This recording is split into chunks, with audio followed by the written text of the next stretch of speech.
Jama'a assalamu alaikum ga takaitattun labaran duniya da kuma wasanni daga nan BBC. Shugaba Zelensky na Ukraine ya ziyarci mutanen da suka jikkata bayan an kai harin bom kan wani gida da jama'a ke neman mafaka a cikinsa. An zargi Rasha da kewa gidan hari da gangan.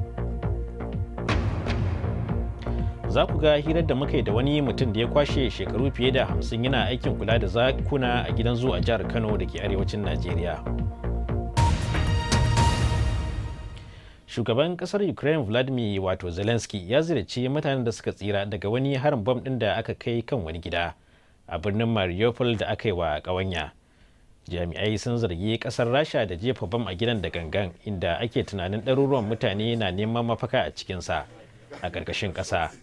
Rasha dai ta musanta ƙaddamar da wannan hari. Tun da farko Mr. Zelensky ya yi wa 'yan majalisar dokokin Jamus jawabi ta hanyar bidiyo, inda ya faɗa musu cewa Rashar na gina wata sabuwar katangar raba mutane da 'yancinsu a yankin Turai. Sannan ya ce takunkumai kadai ba za su wadatar ba wajen dakatar da mamayar Rashar.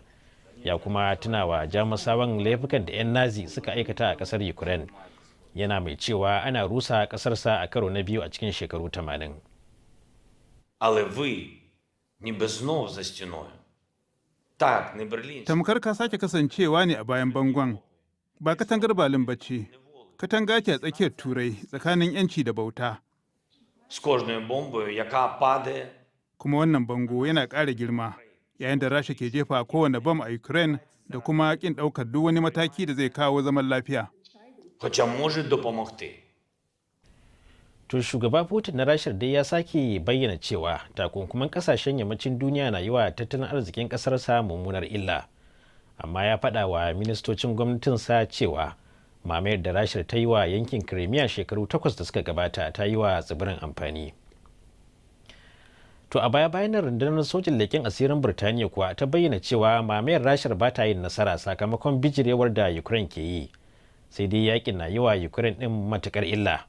Yanzu haka dai ana ci gaba da ƙoƙarin aikin ceto domin gano waɗanda ke da sauran numfashi a gidan da ake zargin Rashar ta jefa bam a cikinsa da gangan, zargin da Rashar tuni ta musanta. Ga Aishatu Musa da fassarar rahoton James Waterhouse. Wannan hari ne akan dukan Ukraine da kuma makomata. Da mara yakin da ta daura da dakarun Rasha shine babban dalilin da ya sa har yanzu birni ɗaya ne kawai mai girma da ya fada hannun Rashawan. Wannan jajircewar na ƙara janyo barna kuma babu wurin da ya yi Mariupol galabaita. Birnin mai tashar ruwa da ke kudu maso gabashin Ukraine ɗin shine kaɗai wurin da ya raba sojojin Rasha da ke dannowa daga kudu da kuma gabas. A makonni biyun da suka wuce, dakarun sun kewaye birnin suna masa lugudan wuta. Dole mutane suka koma ƙarƙashin ƙasa. Kayayyakin masarufinsu sun ragu ainin. Wajejen mutane 200,000 sun nemi mafaka a wannan wurin wasan kwaikwayon. A waje ma an rubuta ƙananan yara da Rashanci don faɗakar da masu kai hari daga sama. To amma ba su damu ba ko kuma ba su yarda ba ko ko ba su gani ba. Hoto ne da zai sa kowa ya hidda tsammani. Amma an samu labarin cewa fashewar bam ɗin bata lalata ginin na ƙarƙashin ƙasa ba. The basement wasn't destroyed. Ginin na ƙarƙashin ƙasa bai lalace ba, kuma mutanen da ke ciki su fiye da 1,000 galibi mata da yara sun fara fitowa, kuma da alama babu wanda ya mutu.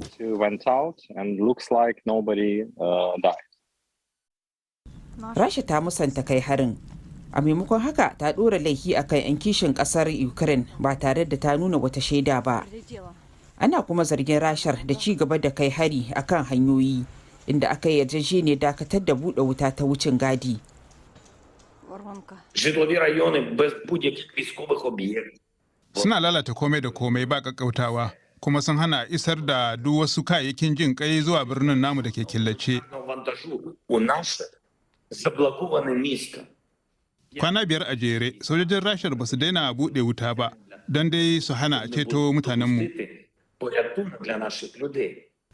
To sai dai an soma samun kyakkyawan fata a 'yan kwanakin da suka wuce.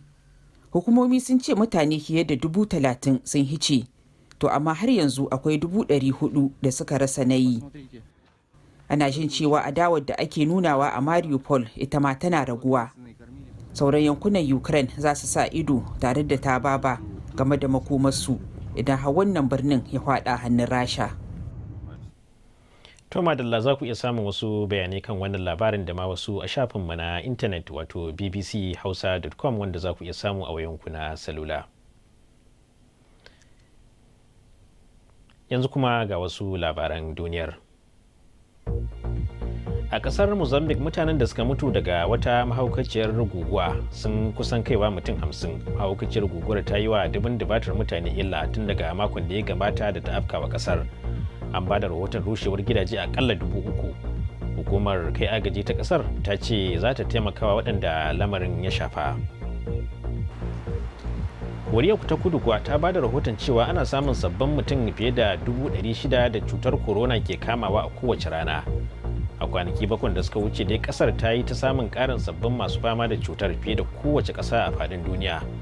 Amma saboda an yi wa kusan kashi 90 cikin 100 na mutanen ƙasar rigakafi, hadarin kamuwa da rashin lafiya mai tsanani ko kuma mutuwa daga cutar yayi ƙasa.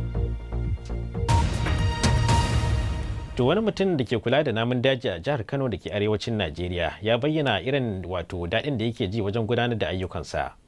Malam Abba Gandu ya shaida BBC cewa ya soma aikin kula da namun dajin ne tun shekarar 1971. Ya kara da cewa a duk shekarun da ya kwashe yana wannan aiki babu wata dabba da ta taba cizonsa. Ga dai karin bayani daga bakinsa. Sunana Abba Gandu Zukifa, ina farin ciki da aikina da nake yi da dabbobi shekara 50 ina aiki na gama lafiya ga kura ma kai ma mai hoto na baka.